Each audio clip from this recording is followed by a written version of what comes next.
team on the side of DRS Gaming Nepal, so that the camps, so she's able to take 2 camps at one time, right? But this also means that this opens up the doors for DRS to maybe try an early game invasion, take a couple of buffs away. So let's see how this works out for both teams. Now, tournament life on the line for DRS, and AG looking to close this game ASAP. Yeah, I mean, if they follow suit from the game 1, then maybe they will. But we are seeing both of the mages this time around in that mid lane compared to last game 1, where we saw that the marksman for one of the sides went down. Actually, no, the mage for the side of DRS, the Angela, went down to the bot lane to fight against the Lung, but a little bit more back to basics this time around with the playstyle, because not only the Dolia and the Kaiser combo come through, they are going back to basics. We're putting that mage there because, again, mage against mage in this fight-up, this matchup here is probably going to fare a lot better than going to try and put one of your mages down against the farm lanes.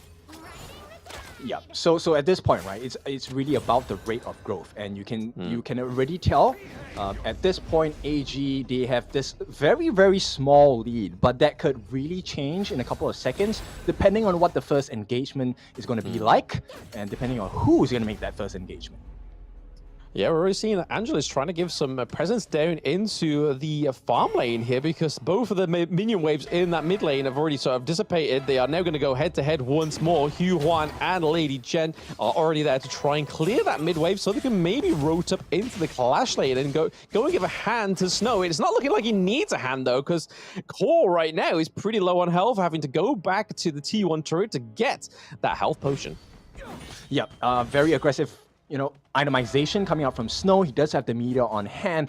On the other side, Core actually going for the Nettle Gauntlet. So a slight balance, right? He does have some defensive measures, a little bit of attack as well. But now this is the market. First potential fight. They're going to try and steal away some camps. They do successfully do so.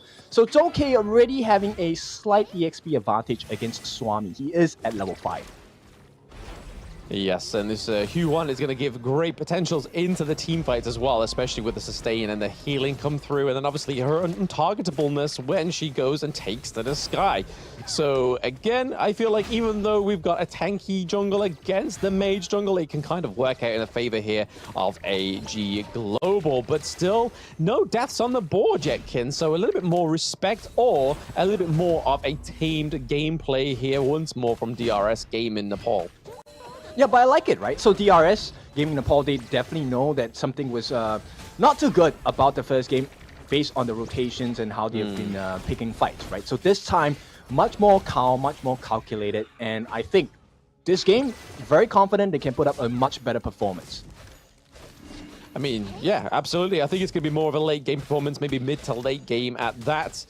We still on that 3rd minute, so still no neutral objectives to jump for yet, but that is going to all change in 40 seconds time when we see the Tyrant and the Overlord come through. But we've seen a little bit of presence in the farm lane and that mid lane, just trying to sort of push these lanes, getting a bit of priority before these neutral objectives come up. You can see Hugh Huan is rotating up into the clash lane as well. Zhang Yu looking pretty low.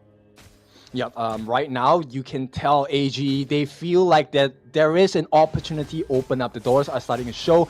At this point, Sakon is struggling in farm against the RLE, right? Zeiss is just doing so well for himself. He's already 1k ahead of his counterpart. And this might be the start of the crack that will show in the defenses of DRS Nepal game.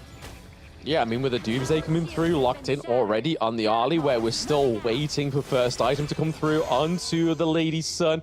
And now we have less waiting for the neutral objectives as they have just come up here. Already started off by DRS Gaming Nepal, and it looks like AG Global are going to try and finish up that Overlord and take it for themselves, which is just going to make the likes of the Arlie a lot more stronger now, getting that first complete item. Here we go, Zhang Fei with the Unbridled Rage. First blood going over to Jock for Tian, sorry, but we are probably going to see more here, so a kill for Zaze as well, and they are not done there. They're looking to take a T1 on top of that double kill, Kid. A huge win for the side of AG. They take a kill, they take a T1. At this point, they have just given up a singular buff. Have they? No, they haven't even given it up just yet, but Swami will have it in his hands right now. So it's not a good trade for the side of DRS Gaming Nepal, but they do limit their losses so far. Yeah, I think at this point in the game, that's all they can really hope for is just limiting their losses within the early game. But this is something you definitely want to limit, is not letting that T1 fall this early. And they were unsuccessful for letting the T1, the ground zero of the early game, dip here. And we're already seeing the AG Global are up ahead, almost 4K goal difference, which is where it starts to get shaky and a little bit more of a cause for concern for the side of DRS game in Nepal. Yep, what's concerning now is that, you know, at this point, Zouke already has the Frost Scar and Brace. That's going to help assist in the synergy of the kit, right? So the slow's coming in, and we might see a final engage here right before the objectives come up. Yep, Zhang Yu looking pretty low there. We see Zai's already trying to give some attention to that T1 up into the clash lane. He's able to secure it as well. So there is no kills just yet within this engage, but they are taking some of these objectives from the side of DRS game in Nepal. And they're not quite looking to finish there as well. Maybe try and take this T2 in the side lane. They've already got it in the farm lane. Why not just make it symmetrical, baby? Yep, exactly. A tough situation once again to be in, right, for the side of DRS Gaming Nepal. 6 minutes in, they are down by about 5,500 gold. And at this point, you can see the damage. It's not coming in from Sakon just yet. Swami getting his hands on the Burning Cape. It might not be enough. Look at the damage that Zeiss is doing. Yes, plenty of damage from Zeiss now that he has the Shadow Ripper as well being completed on the side of, in the farm lane of Ali as well. Now giving over the Crimson Golem buff as well, so more damage coming through for the side of AG Global. This, to me, seems like they are waiting for the end times here. We have minion waves at the higher ground turret kid. It is looking like this could be a 2-0 here.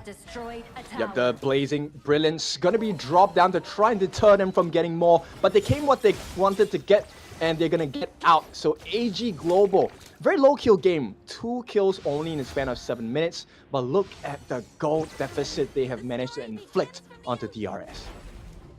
Like I said, it's what they learned from the KPL Dream Team, right? Just lack of kills, but getting those objectives is something that I feel like these teams or these future teams have to learn, is that it's not all about the kills. It's all about just trying to make best of priorities in those lanes, getting those T1s very early so that there is less places for your enemy to try and run back to and retreat. And then you have to kind of gradually just force them back into that higher ground territory, which AG Global have done right now. Yep, so top lane, they might be looking for more. It's really just a poking and prodding, right? They want to find an opening at this point. Yeah, Unbridled Rage was missing out on the Angela there thanks to the CC immunity from the Blazing Brilliance, but that's not going to be enough here. We see that Snow goes in. Snow does go down thanks to the side of DRS Gaming Nepal. It is Kaiser picking up the kill there, but we have minions at the Crystal, and AG Global still have 4 members alive compared to the 2 on the side of DRS Gaming. It is a triple kill for Zays, and there we have it, Kindofu.